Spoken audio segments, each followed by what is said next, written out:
She tweet, I guess she confess she thinking less, not drinking less. Bathroom says best to get spontaneous. Our stereotype put to rest tonight. Imagine, believe, and achieve, it works. Hello, everybody, and welcome back. We're hoping that we can get everything squared away after the storm just came back. Sorry about that. I had a power surge, and I don't think my other show even came. I'm going to look it up and see if it was still there. If not, we'll just start over.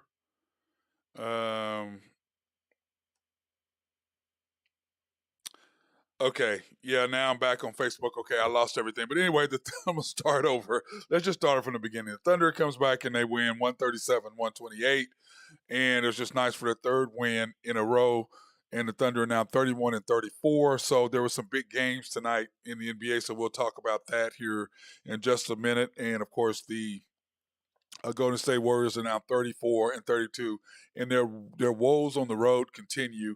They're really dominant at home, but on the road they just can't seem to get it done, and the Thunder took care of business tonight. And let's say it started with the threes and what they were doing with that, and I just, I'm not a proponent of the Thunder shooting threes, but when you start out getting defensive stops and you get out in transition, and then you get into the flow of the game, and then you're knocking down threes. Like I said, as long as the threes are shooting, the Thunder are shooting when they shoot them and where they shoot them. Those are my two issues. Not that they shoot them, it's when and where, because if you shoot them in transition at the line, I have zero problems with them shooting them. But it's when they're coming down trying to do step backs and playing outside of what they're capable of as shooters, that's when I have an issue with the Thunder. But anyway, the Thunder were fantastic tonight.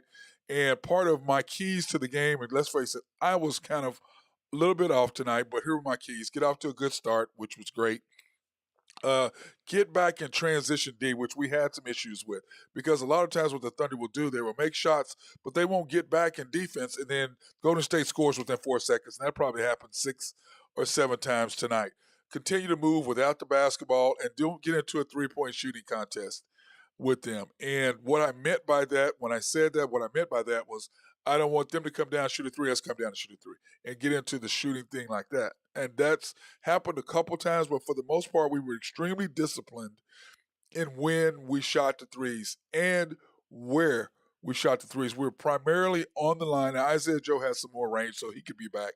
And then, of course, Dort was doing what Dort does, but he did make some timely threes, and I will say that about him. But the one thing I wanted to surprise me was Jane.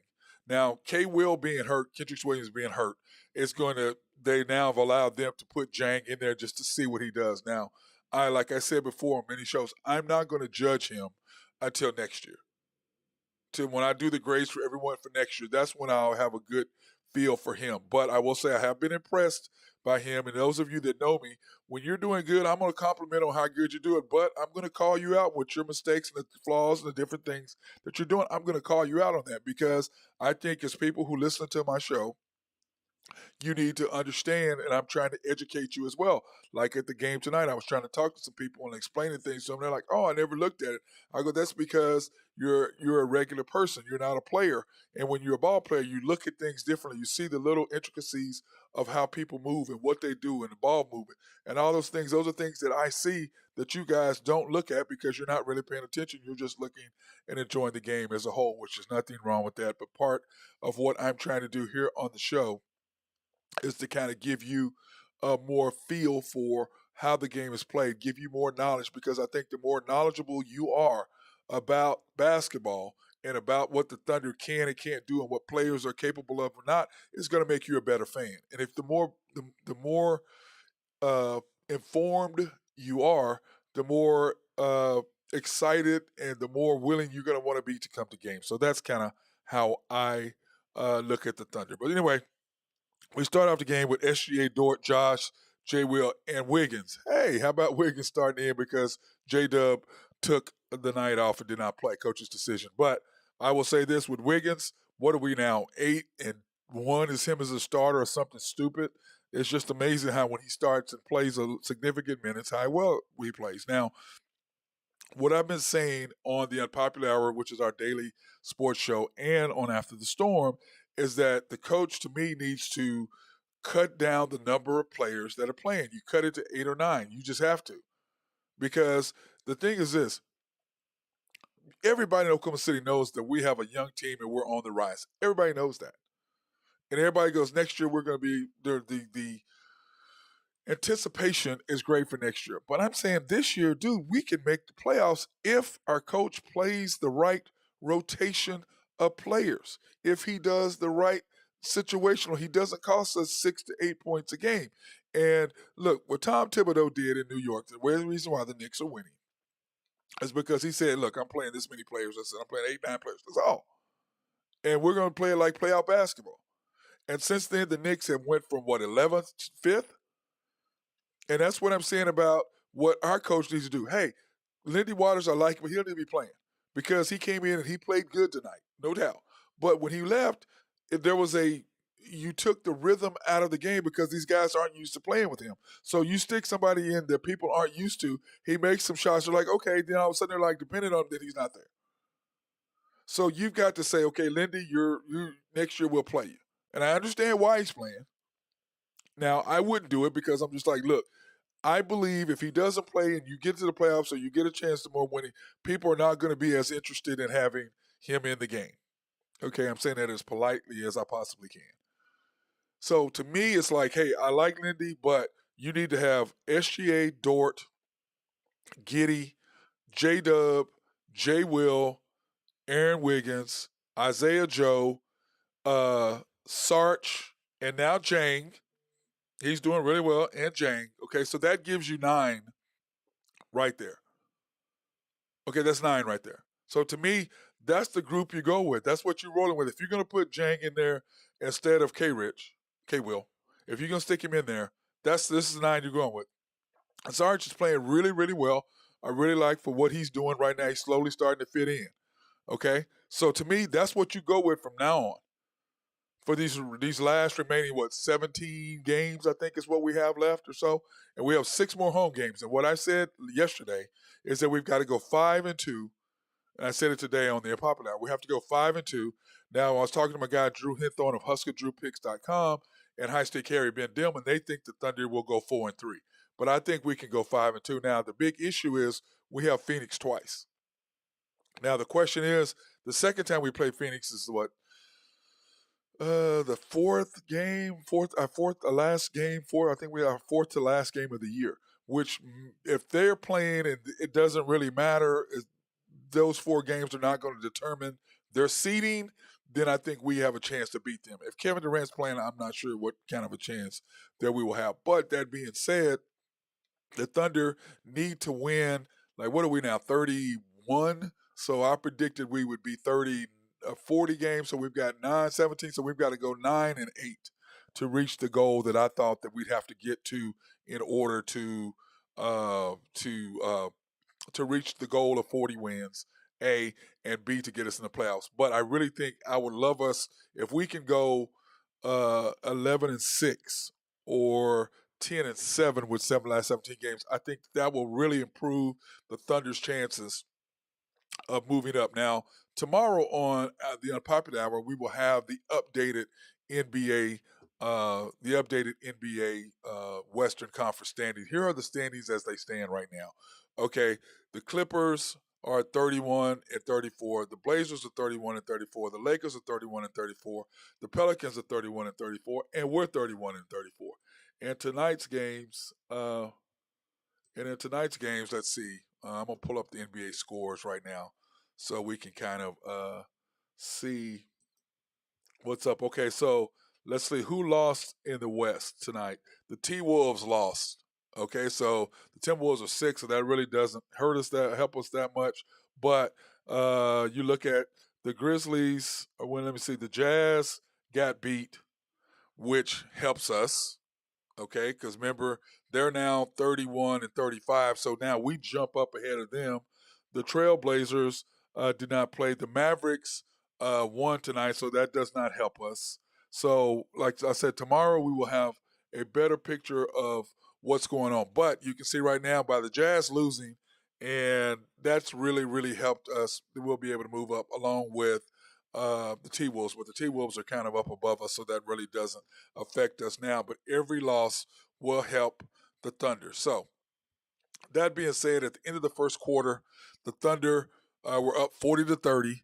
Golden State 4 for 11 from three, 56% from the field, 11 rebounds, 16 pips, 6 turnovers. Oklahoma City 8 for 15 from three, 55% from the field, 12 rebounds, and 14 pips, points in the paint with only 1 turnover. Love the fact we only had 1 turnover. And then, of course, we're outscoring them 16-9. Now, I'm not sure if I did this. I know I did it in the other show, so I'm gonna go see if I did this early. I apologize. The Thunder have to get off to a good start. We have to get back in transition D, which means after we score, we got to get back instead of jogging, which we have a tendency to do. We have to continue to move without the ball and don't get into a 3-point shooting contest with them. Now, what I was saying by not getting the 3-point shooting contest, we can still shoot threes, and you can see that we were 8 for 15 from three, and they were 4 for 11. So we were beating them in the three, but what we were doing with them having 6 turnovers, we were getting out of transition. And what do I say? When the Thunder get out of transition, that means that we get into the floor of the game, and then we're shooting threes. And what do I say? When and where the Thunder shoot. As long as we're shooting them at the line, not 3 feet back, not 4 feet back, the Thunder are very hard to deal with and very deadly from three. But it's when we start fading, falling down, doing step back threes and all of that nonsense that we're not capable of, shooting shots with people in our face.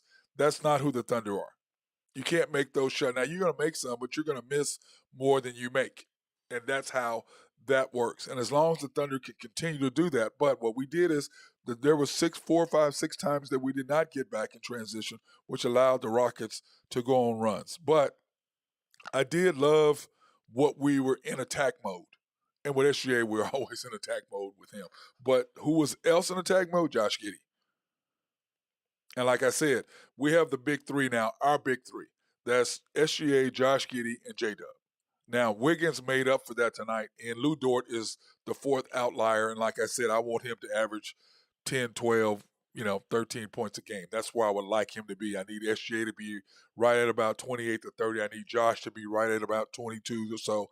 J-Dub to be at 18, 19, and those two are interchangeable. I don't care if Josh is at 17, 18 points a game and J-Dub's 22, fine.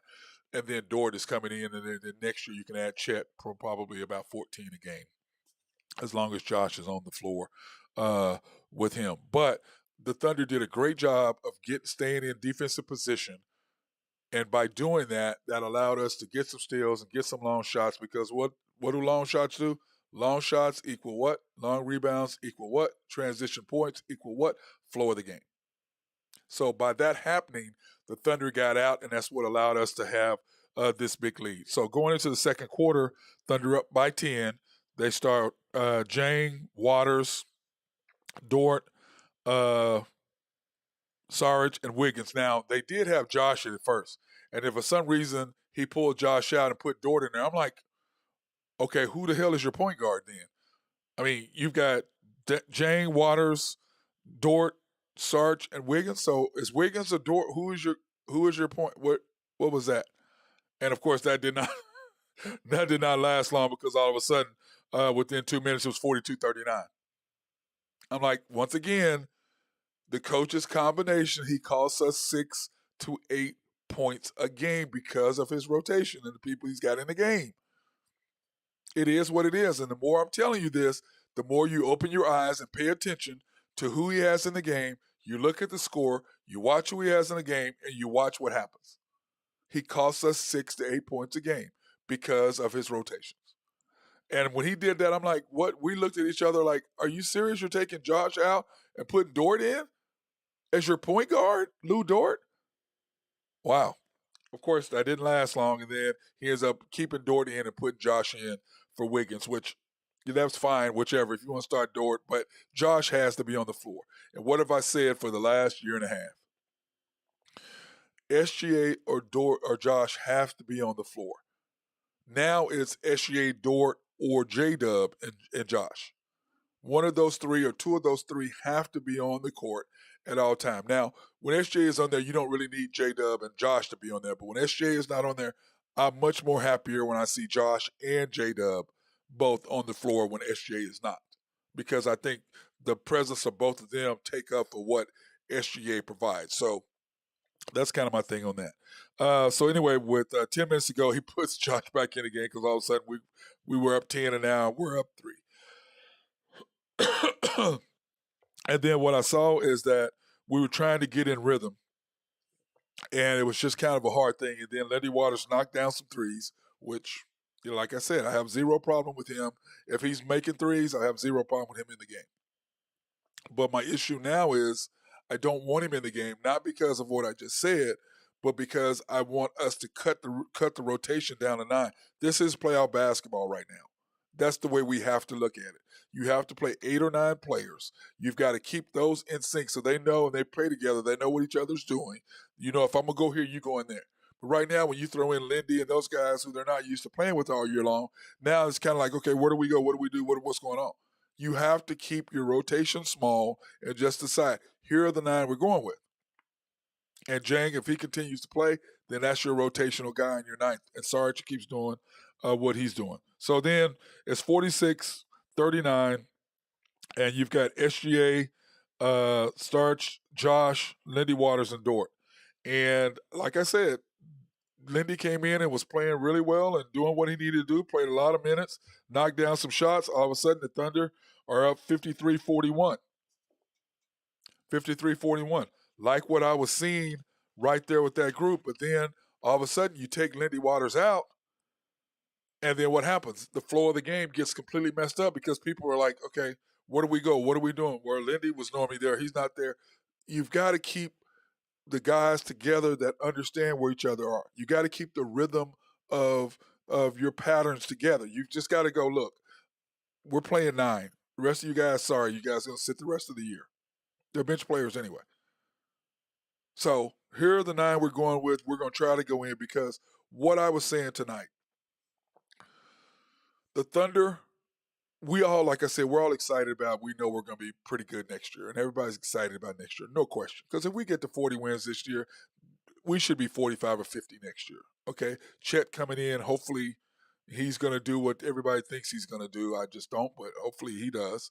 So everybody's going to be excited. So the Thunder should be in the playoffs. Now, this year, what's wrong with us getting to the playoffs this year? Even if it's a play-in game. So what? If we get in the right spot, the Thunder can have a home game. Wouldn't that be great? If we had a home playoff game? I was talking to a lady tonight up at the bar, and of course, Kira, our bartender, was looking at me and shaking her head. She goes, "You have issues." I go, and everybody knows me. I do have issues. But anyway, she goes, "Yeah, we got to get to the playoffs because I want a T-shirt.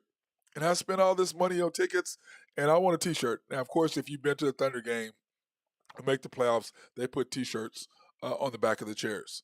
So, and of course, my guy Randy Wright always takes care of us with our guy, with our ticket girl, and of course, she always goes and gets our size and puts them on our chairs because if you all don't know, they do extra large T-shirts. Okay, so if you're a double X or triple X or whatever, then you can go down to the information desk and first come, first serve. And you can trade out your extra large for a double X or triple X. But our girl always takes care of us, and she always puts our T-shirts on our seats. So when we get there, we don't have to worry about going downstairs. And by the way, you're amazing for that. So that being said, the Thunder come back, couldn't do a whole lot, and got out of rhythm. And then all of a sudden it's 68-64. And here are the stats for the second quarter. Thunder, or 68-64. The Thunder, Golden State was 10 for 38, and which is what I thought was, I'm like, okay, that's not bad. We're playing very good defense. We're getting our hands in their faces. We're not allowing them to just do whatever the hell they want to do. And remember, the first quarter they were 4 for 11, so that meant they were 6 for 17 for the second quarter. And their 3-point shooting, 50%, 21 rebounds, 28 pips, and 10 turnovers. The Thunder, on the other side, were 8. We were 5 for 10 for the second quarter. Why? because Lindy Waters knocked down what did he knock down? 3 threes. I'll go back and we'll see what his stats line was. But he made some big threes. I know he made at least 2 and possibly 3 big 3-point shots. 50% from the field, 25 rebounds, 24 points in the paint with 8 turnovers. Bench scoring, Golden State had 18. The Thunder had 25 at half. So that being said, I loved what I was seeing from the Thunder, and it was all starting on the defensive end.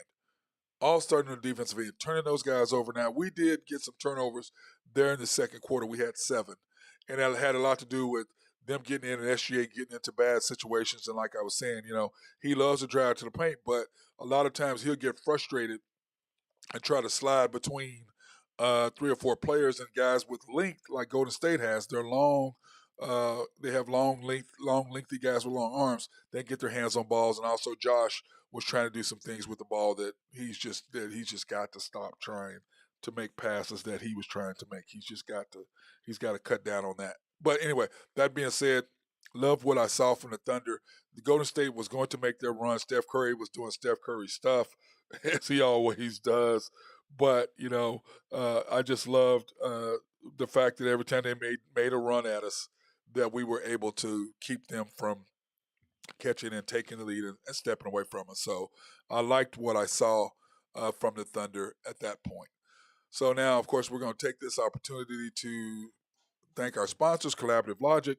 I want to thank Russell and the guys for always keeping me up and going. I've got to get in there to get my Stream Deck done and tied in. I need to do that sometime, probably next week, to where I can just push a button and I'm not having to search through all this and looking down. I can just look and push a button that goes to sponsors, that goes to this, that goes to that. So I can just push a button and not have to scan down through my list. SRB and my guy Mark Long, appreciate everything they do. If you have any needs for any surveying, engineering, or planning, they love to be behind the scenes. So when you do a building or you do a layout of a complex, it'll look fantastic, but what you don't see is the drainage. What you don't see is all the plumbing and all that. So they lay out everything for you to make sure everything, there's no flooding and everything runs properly. That's our guys. Hit them up. Oak Grove Trucking and my guy Jose Fierro. If you have any rocks, bricks, stones, or dirt to be moved, he is your dude. Greg and Max Nafee, appreciate them for sponsoring me like they always do, taking care of me and watching my back and supporting everything I do. And of course, last but not least, YNB, family owned and operated since 1912. They are the bank that makes things happen. They're an equal housing lender and a member of the FDIC. They also are our sponsor for minority, Black and women-owned businesses in the Oklahoma City area for us to go out and do our and what we do is we go out and we do live streams. Like today, we were at George's Happy Hog. So what we do is we go out and we support Black, minority, and women-owned businesses by giving them some love and giving them advertising. And I appreciate YNB for them doing that for us. But if you want to go online and pre-qualify for a loan, you can at www.ynb.com. OK.com. That's www.ynbok.com. And we appreciate what they're doing and everything is that. So, and then we also, if you have any questions, hey, go ahead and you can Skype me at 405-551-8300. Just type it in and go ahead and you can get your question. Now, leave your name so I'll know that it's you. Now, I did have somebody send me a comment and said that Jane was our best player off the bench tonight. I can't disagree with that. He played really, really well, and I'm going to give him his props. And like I said, we gave up a lot for him, but we shall see if that's a payoff. I still think he's a down-the-road guy, but, he's just thin. But he can shoot the three. He can do that. He still can't defend, can't move his feet really well, can't really finish in transition, but that will come with time and doing that. So, but he is long and rangy at 6'10". He's just weak. He's just got to get used to the physicality and the speed of the NBA game. So, that being said, to start the third quarter, the Thunder Started off, of course, with SGA, Dort, Josh, Wiggins, and Jay Will. Now, what the Thunder have been doing is they've been taking SGA out in the first quarter and in the third quarter because he's going to minutes restriction because of his injury. So the last thing we want to do is, now that he's back, is get him in there and put him in full tilt, and then he gets hurt again, and then we go back on the skid. So we don't want to do that because, remember, we're on a 3-game winning streak, 2 games in a row that we've won with him in the lineup. And so love what I see right there. But starting out the third quarter, God, we had no rhythm at all. It was really weird because you would think that going from the first quarter that we'd have the same sort of rhythm, but we did not. We did not have the rhythm. I don't know what it was, but we were just, we're reaching once again. Our problem with the Thunder is they don't move their feet, they reach. Side over, move your feet. Play defense collectively as a group. And when we're like that, we get turnovers and we're able to move. But we had no rhythm whatsoever. We just really didn't. And it was just very frustrating to watch that. So with 7 minutes to go, the score was 88, and you've got SGA, Dort, Joe, Jane, and Sarge in the game at that particular point. And I'm just going, okay. And then what happens? SGA. That's what happened. Okay, he and Steph Curry were going at it. But once again, if SGA is not in the game, who's gonna counter Steph? And that's why it's so important that you have an all-star, because when the other all-star starts going, then you've got your all-star that you can counter. And I will say, sticking SGA back in the game early, he wasn't the minutes manager tonight, where he's managing, man. As soon as he felt the run, boom, here comes SGA. And that's almost what you have to do, is you got to keep him in the game. You got to keep him in the flow. You got to add something to him. But what he does is they do a good job of cutting him off and making somebody else beat us. Okay? So by double teaming him or by cutting off his path to the basket, that makes other guys. Well, once he couldn't get there, we couldn't move without the ball. There was no rhythm, and so we got in trouble and got some turnovers. And then all of a sudden, with 4 minutes to go, the score is 92-87 because SGA started making some plays. And like I said, Steph Curry got hot. SGA was able to come and counter. So it's 92-87. You've got Josh, Wiggins, Jane, Sarge, and Isaiah Joe with 4 minutes to go. Because you got to remember, we take SGA out because, he's on the minutes restriction. And then what ends up happening is we start making some plays.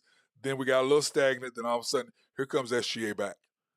And then with that group, what ends up happening when you have Josh and SGA on the court at the same time, especially when you got Isaiah Joe as your spot-up shooter, it makes a huge difference with what we can do. And then you've got Wiggins guarding and doing what he does out on the wings, and Jane just out there, trying to do. But I mean, let's face it, he's a rookie and he's going to get there. Okay, like I said, I'm not going to even talk about him until I'm going to give him his grades after the All-Star break next year. So it was 92-87. SGA comes back in. The Thunder make a run and end up ending the fourth, or going out in the fourth quarter up 11, 105 to 94. And I can just say it's so nice when he's back.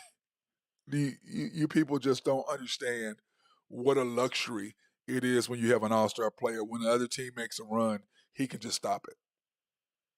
That is such a luxury to have, and we're so thankful and grateful that we do have that. So at the end of the third quarter, the score is 105 to 94. Golden State is now 16 of 38 from three. Oklahoma City is 14 for 30 from three. So, both teams are going at it at this particular point. And remember, at halftime, Golden State was 10 for 28. So now they are 6 for 10. And that had to do with, I think, Steph Curry was 8 for 9 or something stupid on his first threes. He was just unconscious tonight. But they were 6 for 10 from three in the third quarter. And the Thunder were 1 for 5 in the third quarter because we couldn't get it to drop. But the thing that I loved about us, we weren't out there just trying to shoot a bunch of threes. When Steph got hot, we were still scoring twos. And what have I told you all, and what have I tried to explain to you? If another team hits three, go make sure you get at least two. If they knock another 3 down and you get another 2, you're only down 2. But if you shoot a 3, they make a 3, and then you come down, you miss a 3, they come down and make another 3, you're down 6. Well, that's a 6-point deal. So the Thunder with SGA in there and Josh, and also they were knocking down threes, but we did a good job of making a basket when they knocked down a 3.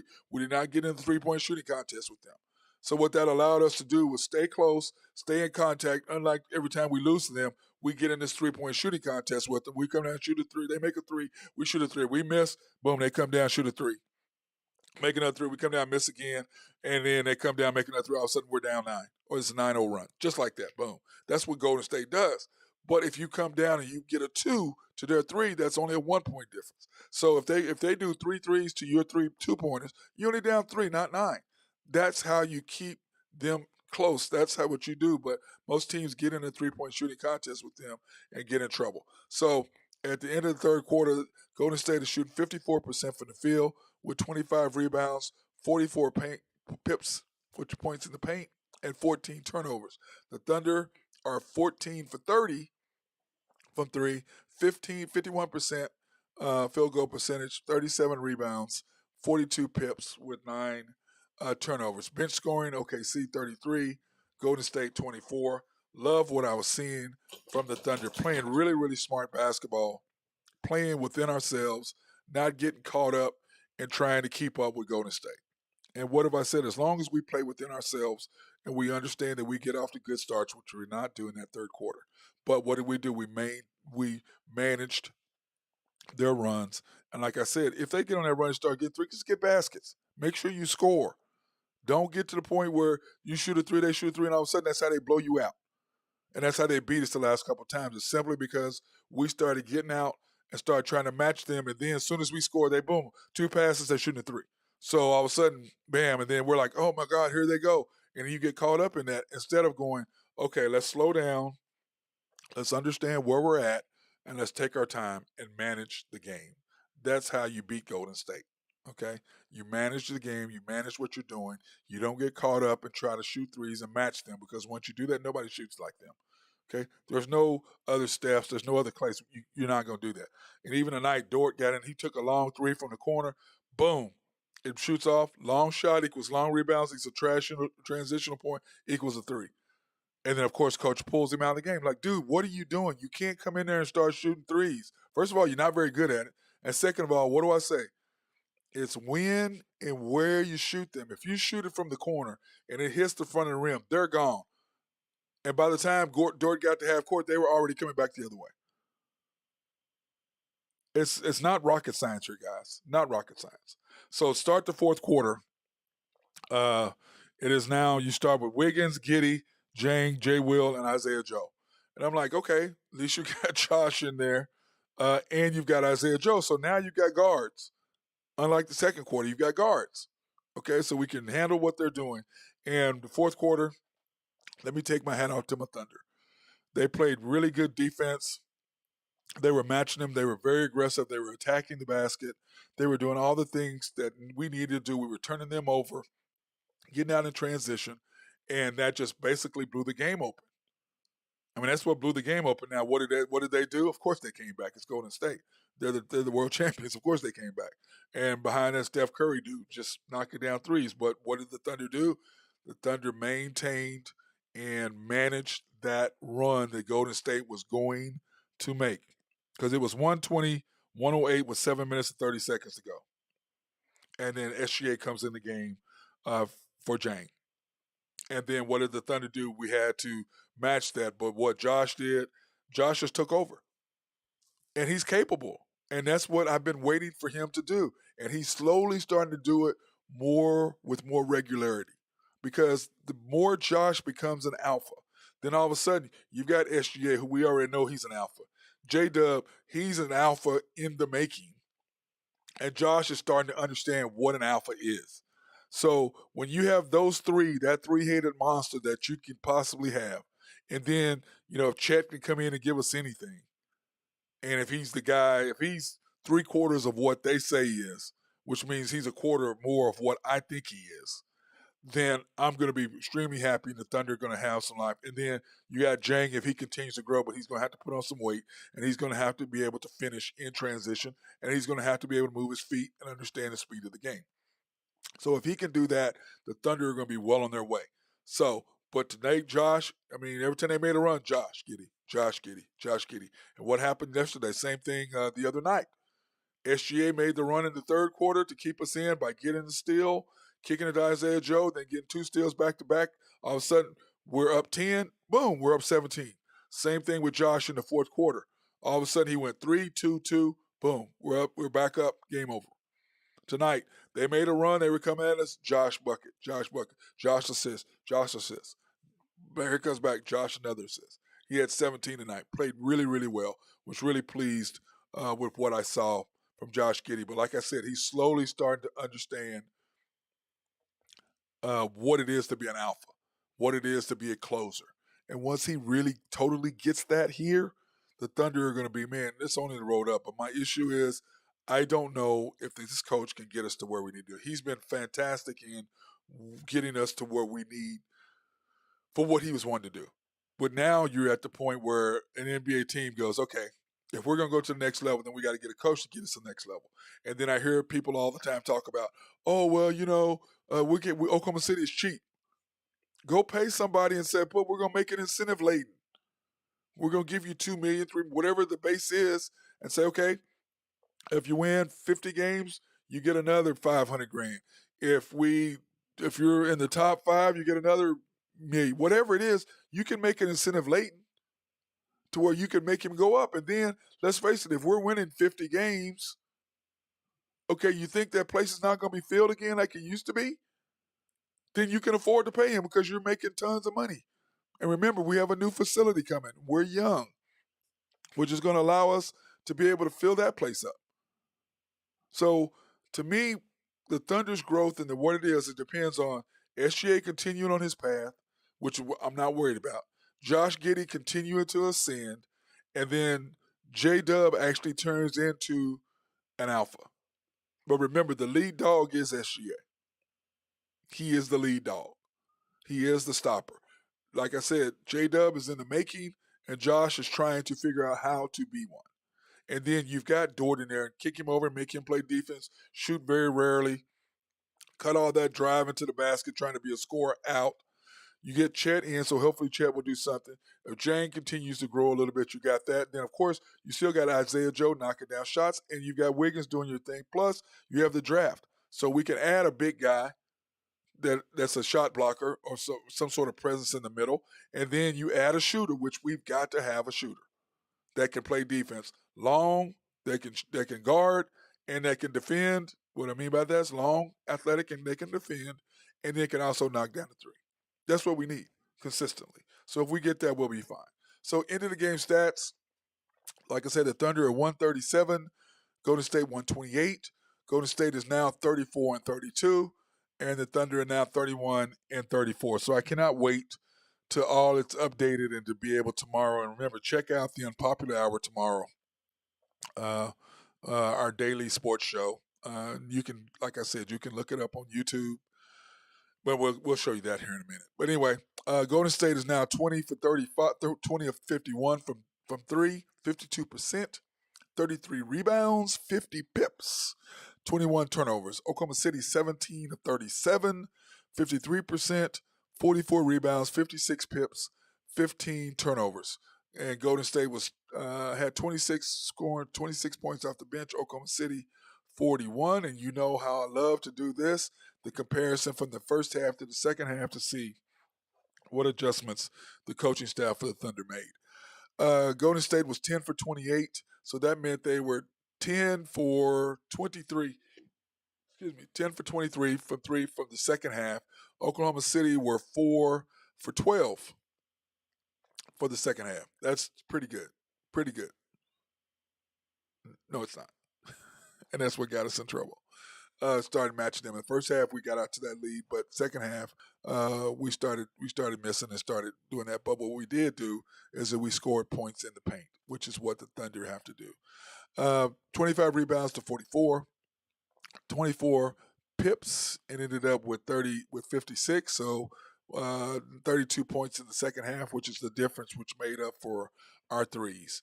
15 turnovers is still way, way too many. We had 7 the second half to their 11, but those ones that they made were critical in the fourth quarter, which allowed us to get out to the lead, and all we had to do was hang on and survive from there. Golden State scored 8 points on their bench scoring, which was they could not get anybody to score with them. But that's part of their issues on the road.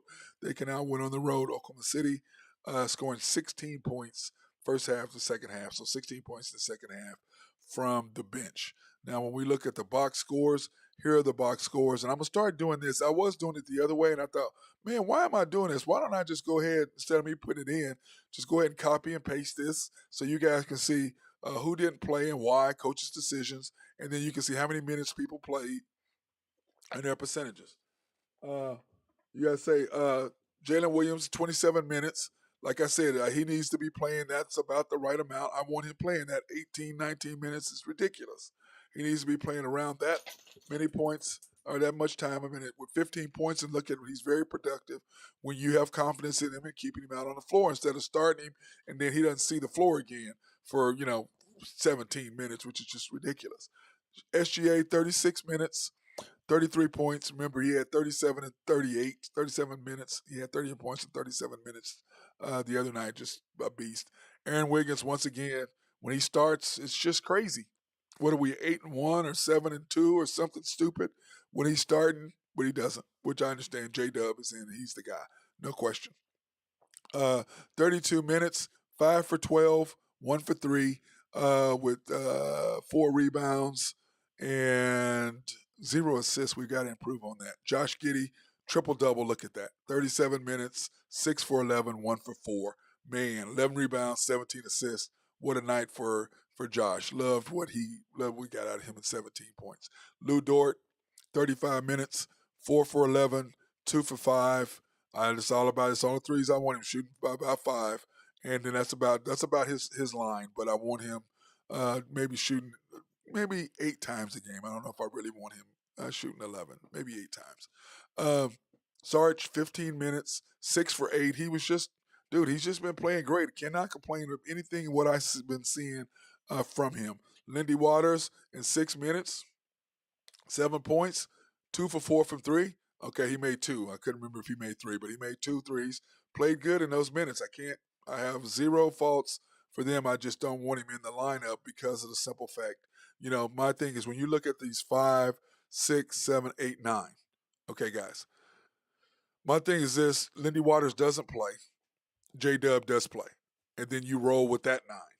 If you roll with that 9, I think the Thunder have a great opportunity to really do something. That's a decent 9, especially now that you got Jang playing in there instead of Kendrick Williams. But the thing is, what do you do with Jeremiah Robinson Earl? And then, of course, Sarr is your big man to be some sort of intimidator in the paint when you play against long, tall teams. But you still have to make a decision at some point who you're going to go with and what you're going to do. So, but anyway, you go with J. Will, J-Dub, SGA, Josh Giddey, Lou Dort, and Joe. Those are your 6. And then you see Aaron Wiggins, what he's doing in Sarge. That's your 8. Jang is your 9. I think you mix between Jang and Robinson Earl, and maybe Sarr. But you've got to go with the other group. And then if Trey Mann is your 11th or whatever, if something happens, Isaiah Joe's not going, you got to have him in there. That's kind of how I look at it. But anyway, Jang tonight, nice 19 minutes, 4 for 7, 2 for 4 from 3. He's got a nice stroke from 3, like I said. 5 rebounds, 0 assists, 2 steals. And that's just not, he got his hand on the ball. That's not stealing the ball. To me, steals is when you're actually picking somebody's pocket. And that's the thing. But getting in the passing lane does help. Isaiah Joe, 30 minutes. Wow. Look at that. 9 points, but he made some huge threes, 3 for 7, 3 for 6. You'd think that he would have got off more shots than that. Only 1 rebound, 1 assist. So I'm going to start putting that up. I think I like that better as far as the stats. That way you can see the minutes and then who didn't play and why. So that being said, the Thunder, nice win for the Thunder tonight. The 3rd victory in a row, beating Golden State Warriors 137-128. The Thunder are now right in the mix of it. And here is the remaining schedule for the Thunder. Like I said, this is kind of, when you look at what we have in here, it can be kind of tough. Now, remember, we beat Utah twice, and then we beat Golden State next. We have Phoenix on the road tomorrow night in Phoenix. Not sure. You didn't rest. You didn't play J Dub, which means that SJ is not going to play tomorrow because I think they're holding him on back to back, so he probably won't play tomorrow. That's why J Dub got the rest tonight. Then we got to go to New Orleans, which is a huge, huge thing for us because when you look at where the race is, so we should be able to beat San Antonio. But anyway, you've got New Orleans, which is huge, and then you've got Phoenix again. But the teams below us, or that we've really got to beat. You got to beat New Orleans. That's a must. And then you got to beat Portland Trailblazers. That's a must. And then of course we've got Golden State and Phoenix again, and then Memphis and Utah at Utah. So we have to handle that. Right now we're up 2-1 over Utah and win. So that's another thing that we got to win, and so that we can win that matchup game when it comes to that. So right now it's 2-1, and we should have beat them right after the All-Star break, which is when SGA got hurt. So that being said, I hope this was a good show. I hope everybody learned something, and that I was very informative, because that's kind of my goal of what I'm trying to do here on After the Storm, is to help you and enlighten you, to help you become more knowledgeable about the game and how things are working, because I think the more knowledgeable you are, the more excited you're going to be about coming to watch the Oklahoma City Thunder. So that being said, everybody have a fantastic night. Stay dry, stay